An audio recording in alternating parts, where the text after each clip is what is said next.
Hariom. Knowledge plus channel में हम सभी विद्यार्थियों का स्वागत करते हैं। आज हरिओम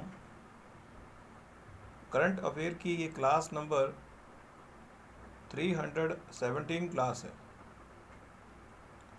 और इस क्लास के अंदर हम हमेशा आपके नॉलेज के डेटाबेस को बड़े ही इनफॉर्मल तरीके से, बड़े ही नॉन टेक्निकल तरीके से शिफ्ट अप करने का प्रयास करते हैं। आज इस टॉक में हम इंटरनेशनल लेवल पर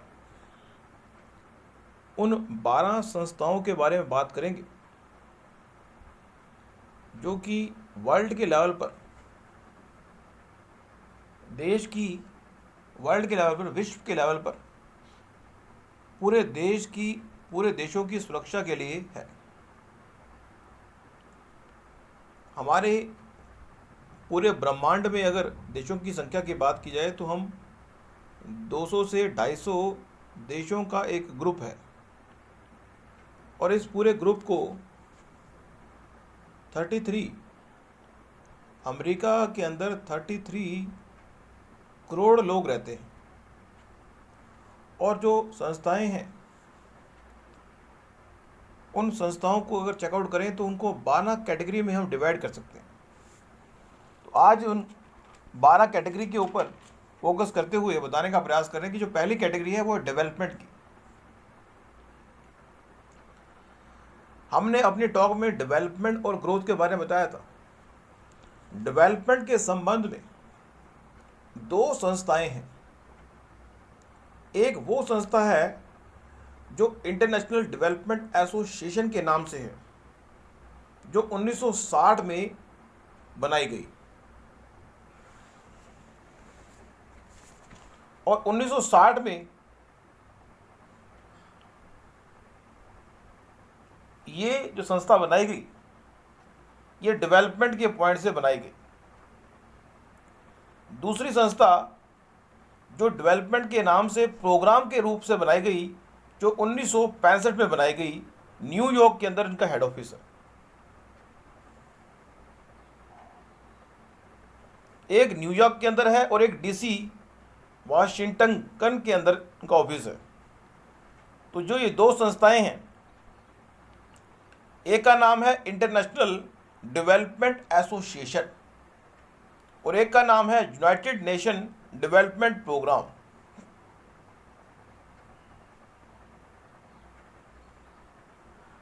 जो ये प्रोग्राम वाला संस्था है उनका उद्देश्य डेवलपिंग कंट्रियों को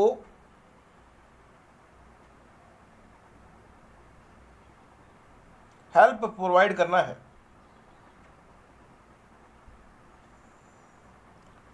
अब नंबर 2 पे हम कैटेगरी डिवाइड कर रहे हैं, वो है मॉनेटरी। पूरे वर्ल्ड में मॉनेटरी फंड को मॉनेटरी पॉइंट से फाइनेंस देने के लिए एक संस्था बनाई गई है जिसका नाम है इंटरनेशनल मॉनेटरी फंड। ये संस्था दूसरा विश्व युद्ध जब खत्म हुआ उसी समय बनाई गई। इसका जो हेडक्वार्टर है वाशिंगटन डीसी में है और 1945 में बनाई गई।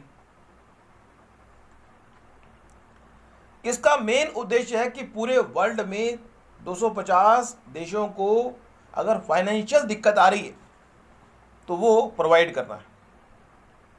नंबर तीसरी कैटेगरी हम डिवाइड कर रहे हैं वो है टेली कम्युनिकेशन के पॉइंट से।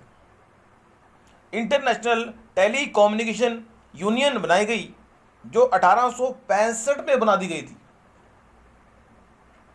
जिनेवा के अंदर इनका हेडक्वार्टर है और इसका जो उद्देश्य है वो रेडियो, टेलीग्राफ, टेलीफोन और स्पेस रेडियो कम्युनिकेशन को प्रमोट करना है। चौथी कैटेगरी को हम यहाँ पे एग्रीकल्चर के माध्यम से जोड़ रहे हैं और उस जो एजेंसी है उस एजेंसी का जो नाम है वो है फूड एंड एग्रीकल्चर ऑर्गेनाइजेशन। ये 1945 में बनाई गई। रोम में इसका हेडक्वार्टर है और इसका मेन उद्देश्य यह है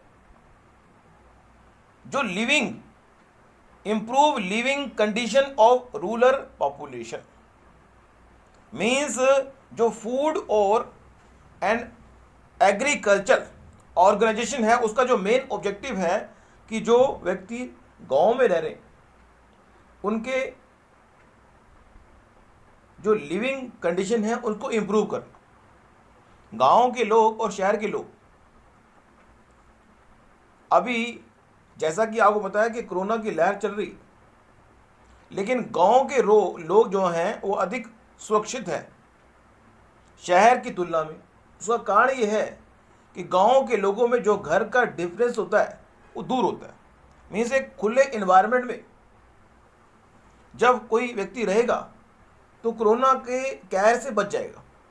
लेकिन अगर वो कम एरिया में, जैसे कि दिल्ली की जो जनसंख्या है वो 3 करोड़ है, इंडिया में जो दिल्ली है हमारा दिल है, और दिल की जनसंख्या कितनी है? 3 करोड़ है।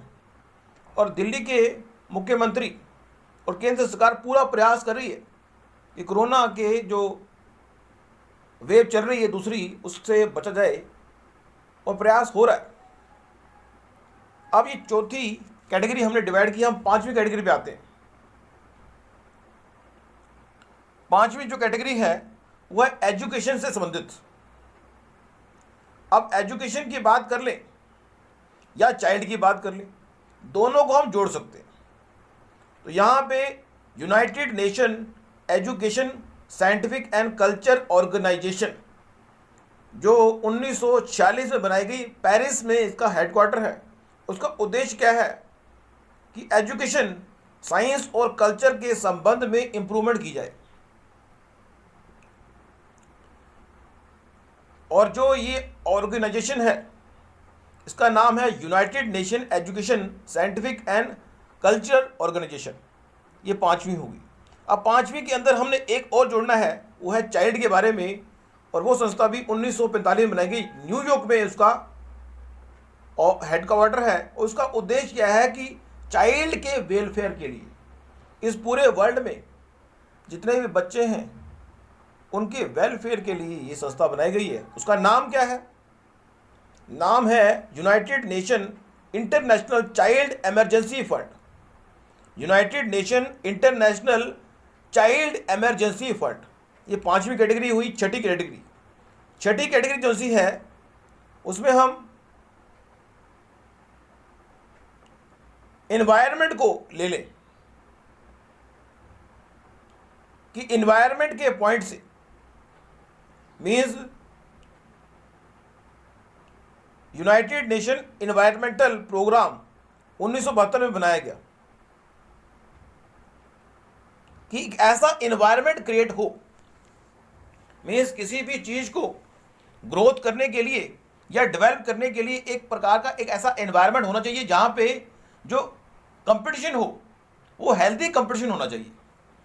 डॉग ईट डॉग वाला कंपटीशन नहीं चाहिए हमें, कंपटीशन हो हेल्दी। तो वो हेल्दी कंपटीशन के लिए एक संस्था, इसका नाम है यूनाइटेड नेशन एनवायरमेंटल प्रोग्राम, 1972 में बनाई गई। कीनिया में इनका हेडक्वार्टर है, कीनिया में। अब 7वें पॉइंट पे अगर हम आते हैं, और 7वां पॉइंट है, क्योंकि 7वां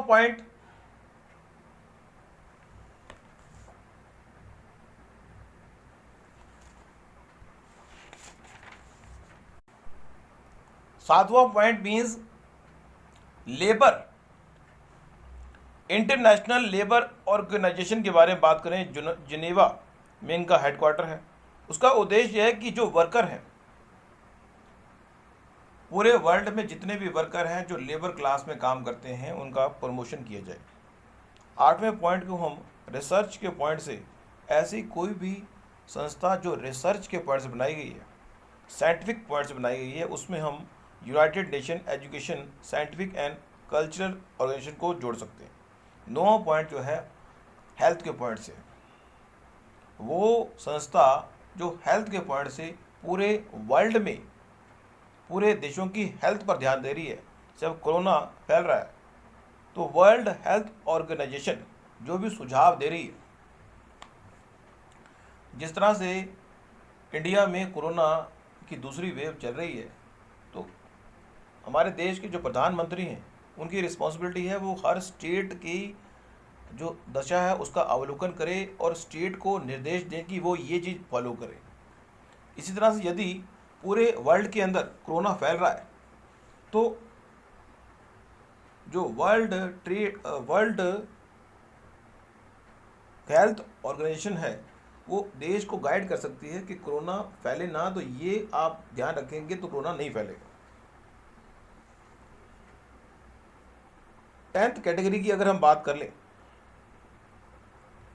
तो यहाँ पे हम वर्ल्ड ट्रेड ऑर्गेनाइजेशन, जिसकी स्थापना 1985 में जिनेवा में हुई, इसका उद्देश्य है कि वर्ल्ड लेवल पर सारे के सारे देश वर्ल्ड लेवल पर अपने आप को रिकग्नाइज करने के लिए, अपने ऑफिस को स्थापित करने के लिए जो है फ्री हैं और वो स्थापित करके अपनी डेवलपमेंट कर सकते हैं।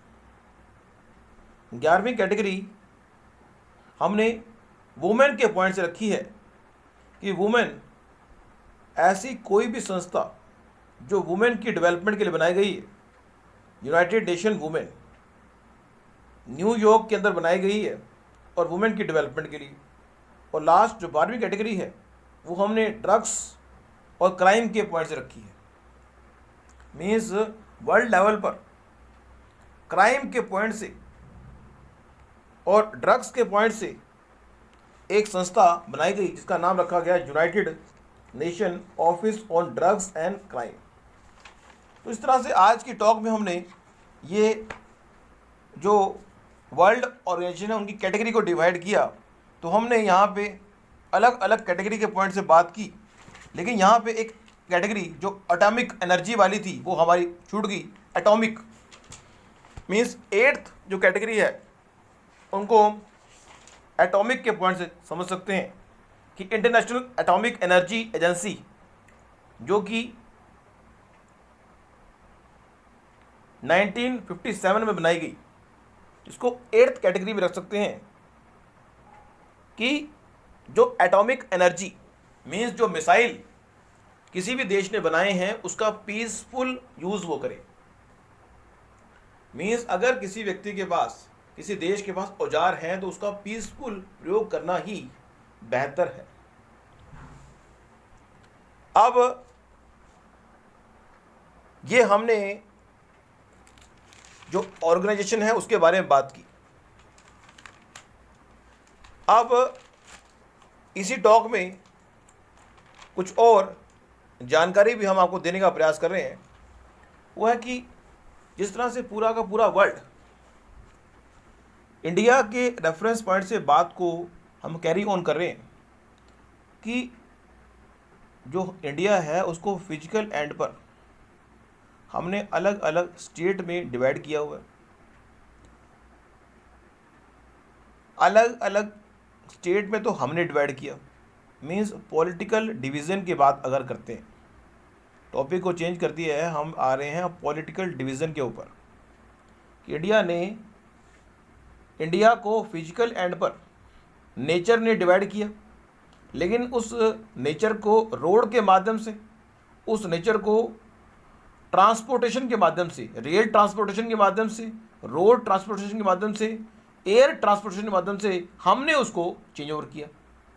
लेकिन पॉलिटिकल अपने सत्ता की जो इच्छा है उसकी पूर्ति के लिए या डेवलपमेंट के लिए, देश की डेवलपमेंट के लिए ज़रूरी है कि भूमि का टुकड़ा अलग अलग व्यक्तियों के हाथ में दिया जाए। भूमि का टुकड़ा मीन्स देश एक भूमि है, उसका टुकड़ा अलग अलग व्यक्तियों के हाथ में दिया जाए ताकि उनकी डेवलपमेंट हो। और डेवलपमेंट हो तो क्या हो? ग्रोथ हो। ग्रोथ हो तो क्या हो? जो व्यक्ति हैं आराम से जीवन निर्वाह कर सके।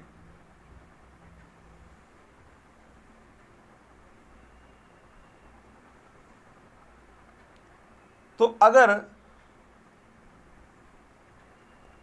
पॉलिटिकल पॉइंट से,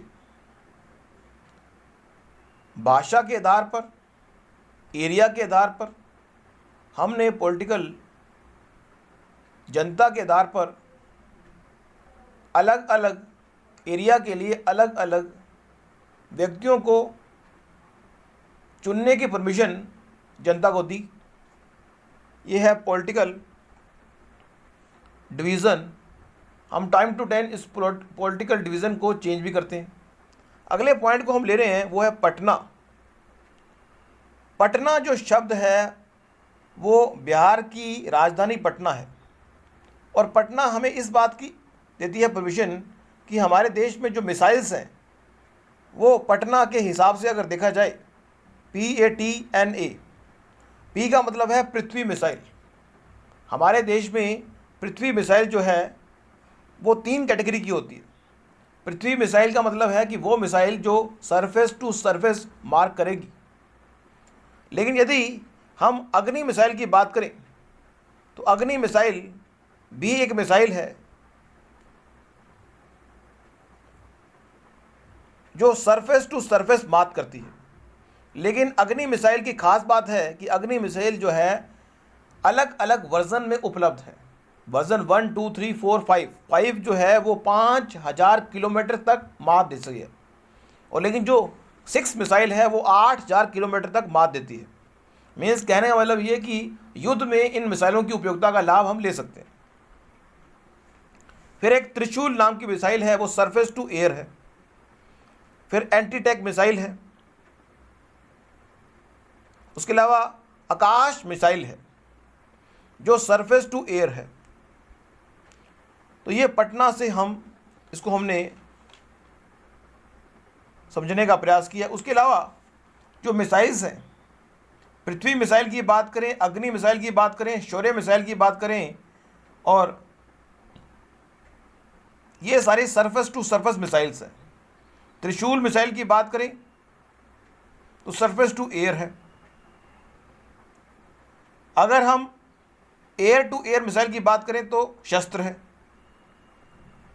प्रहार नाम की जो मिसाइल है वो सरफेस टू सरफेस है।